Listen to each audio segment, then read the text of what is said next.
We are Temenos Quartet.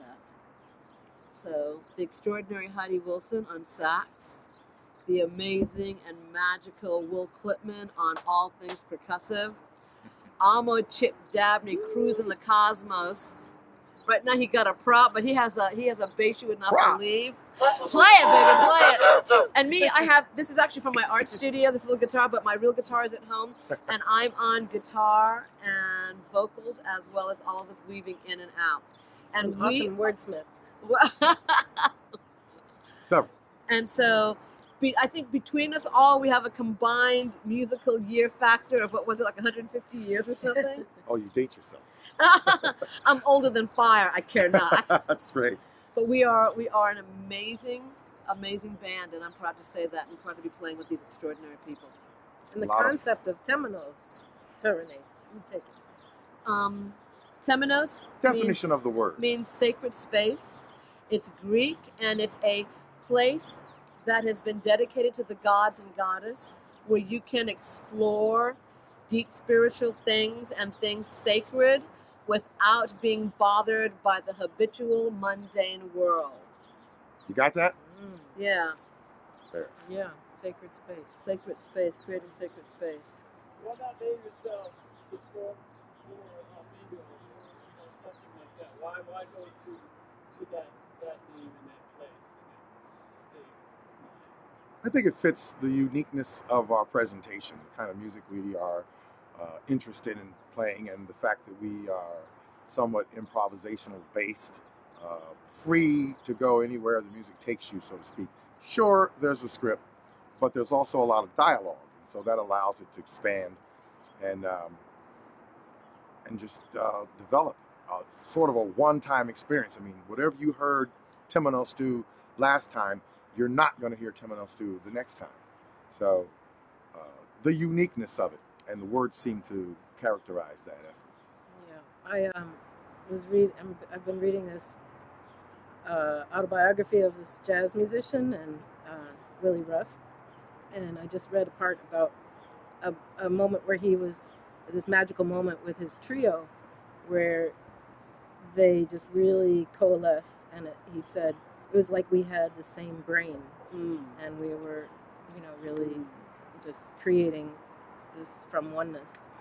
And so we definitely have magical moments like that, and so I think that goes along with that depth of what Temenos means.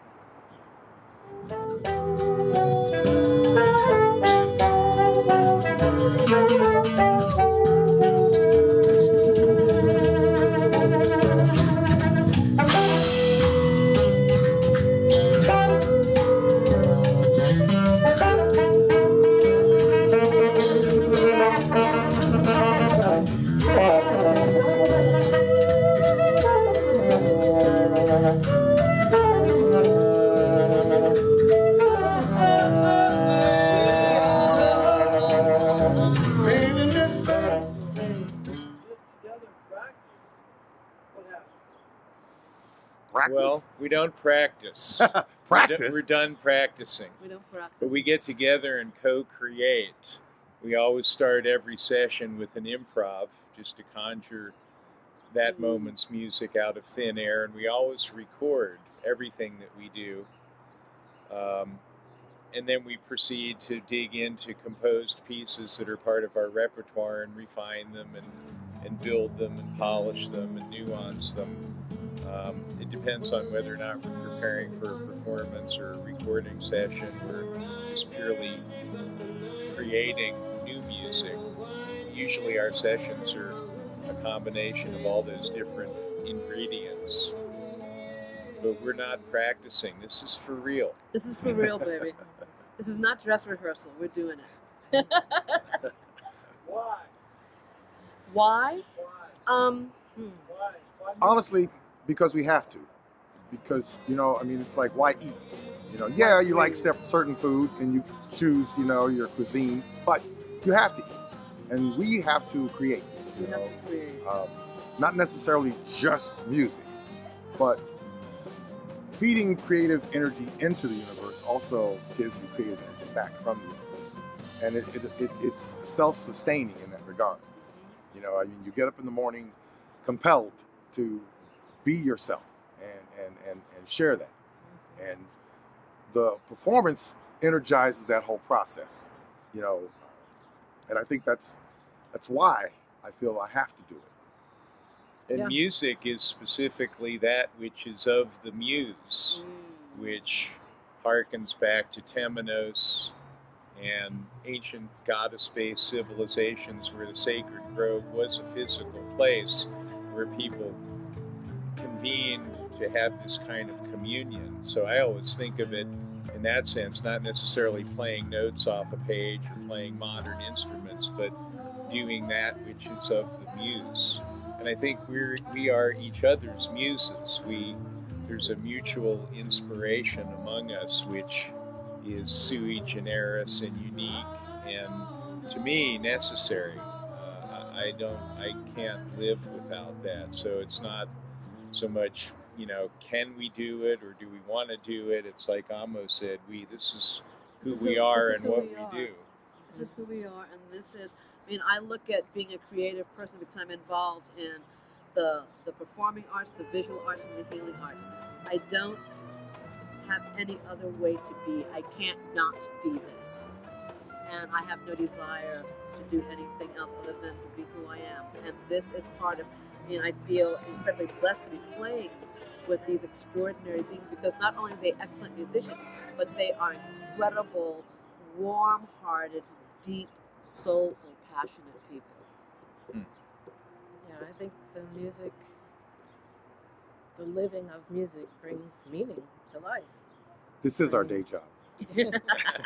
And night job. And night job too, and in between. And we moonlight as musicians.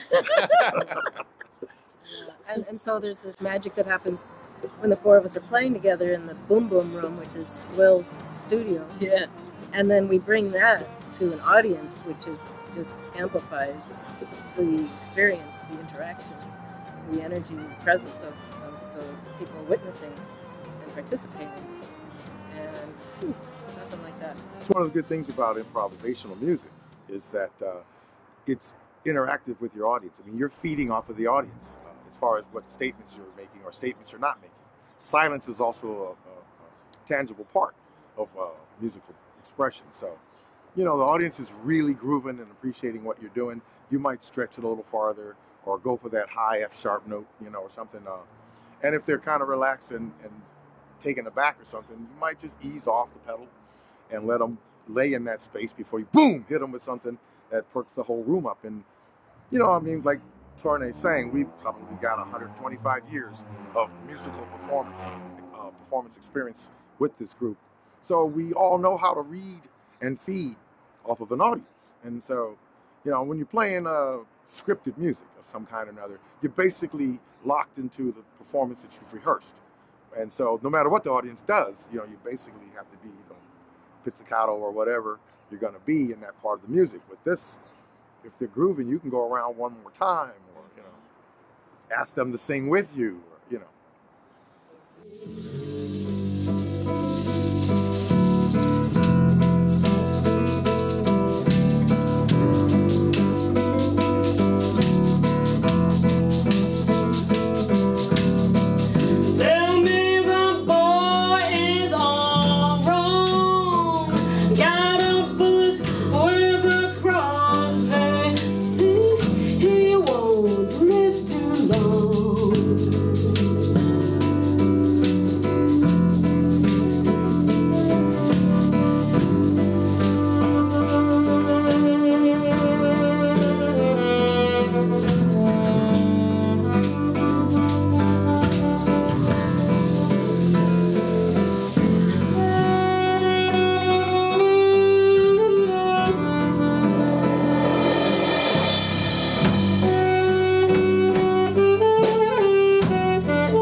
So the idea of bringing who we are to the sacred place and letting that play out in whichever form it is, and we're all open to that. And when we do that, there's an incredible magic that happens and that arises, and then we also have this incredible trust for one another and appreciation.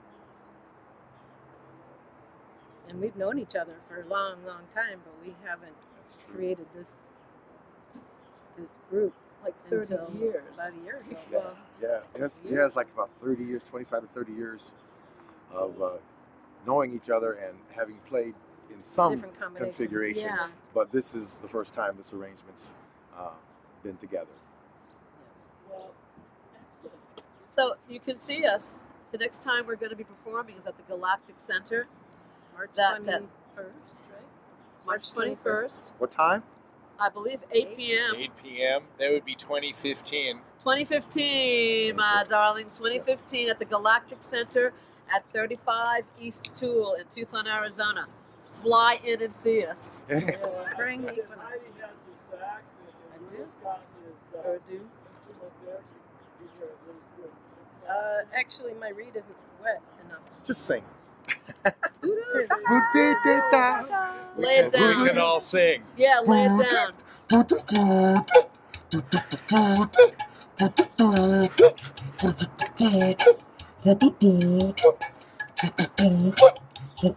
This is a little out of tune, but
Thank you. TQ for you. That's right. all right. All It's a right. wrap. It's a wrap. Yay. Thank you, Patrick. Too bad we're so Reserved. uninteresting on camera. This is great. I love this. I can't wait to hear that. Yeah.